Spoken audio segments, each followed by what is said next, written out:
When the new indie game Celeste dropped last month, it wasn't even on my radar.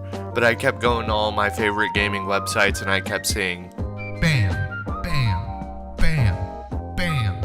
And so I decided to check it out. And the game was really a case study on not judging a book by its cover, because honestly, the game looks kind of girly. It looks like it's for girls. And since I'm not a girl and I didn't grow up with an easy bake oven or Hello Kitty school supplies, I actually shot hoop in my neighborhood. And when I say neighborhood, it was an actual neighborhood with a basketball court and not some sort of death trap for microtransactions. But anyways, I played the game, I finished it, I just wanted to talk about it a little bit today. I really enjoyed it. It was a really great experience. It's a freaking hard game, man. Like, I made a Cuphead video, and I tapped out on Cuphead. I didn't even finish the game. But I did finish this game. I decided I'm not going to turn on assist mode. I'm not going to make the experience easier for me. I'm going to just, buckle down and see if I can get through this game. And I did. I died over 2,000 times. I would say about 800 of those I was just derping around and just dying for really stupid reasons. But 1,200 of those deaths were really well earned. It's a platforming game. You're basically this girl who wants to climb a mountain. You go about climbing a mountain and you go through all these sort of like labyrinthine levels that are designed so specifically and so perfectly. And every single sort of movement and decision that you make and the new kind of game mechanics that they introduced in the game really kept it fresh and really interesting. And I had a blast with the game. But honestly, when I first, fired up the game for the first time, this was my first impression of Celeste. And this is what Celeste was in actual reality. So anyways, this is one of those really extreme examples of a very difficult game. It's honestly probably one of the most difficult games I've ever played in my life. Some of the levels are these like little stalactite like spiky things, and they were giving me flashbacks to the original Ninja Turtle game on NES with like the electrified seaweed. That was just a pain in the ass. Thankfully, the mechanics and the movements and the kind of controls are a lot tighter in this game.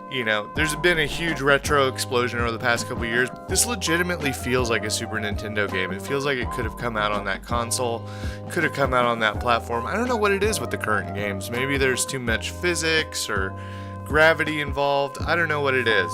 But it just felt right. I guess the game's sort of length depends on how fast you can beat it or how fast you can get through the levels. There's a lot of problem solving, and the game kind of made me sort of activate parts of my brain that I don't typically do in a gaming context.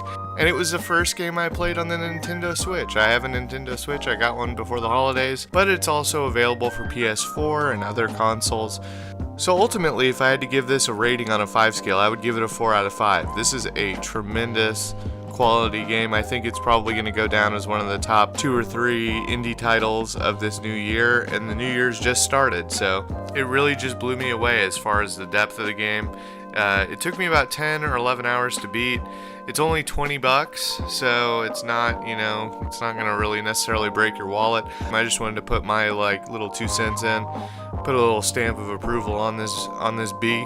It really is a good game, and I really do think that if you're looking for a challenge, and this game is definitely going to give you a challenge, I highly recommend it. Check it out. Let me know what you think of it. Shadow of the Colossus remake is coming out tomorrow.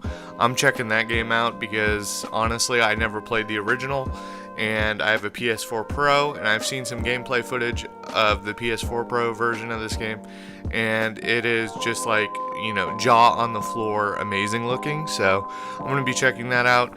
So anyways, I wanted to post a video just rambling about this game. I love it so much. There's 7 chapters, there's these cassette tapes that you can collect throughout the game, and basically they open up what are called B-sides, kind of like a cassette tape, and they're kind of like secret levels, more advanced levels.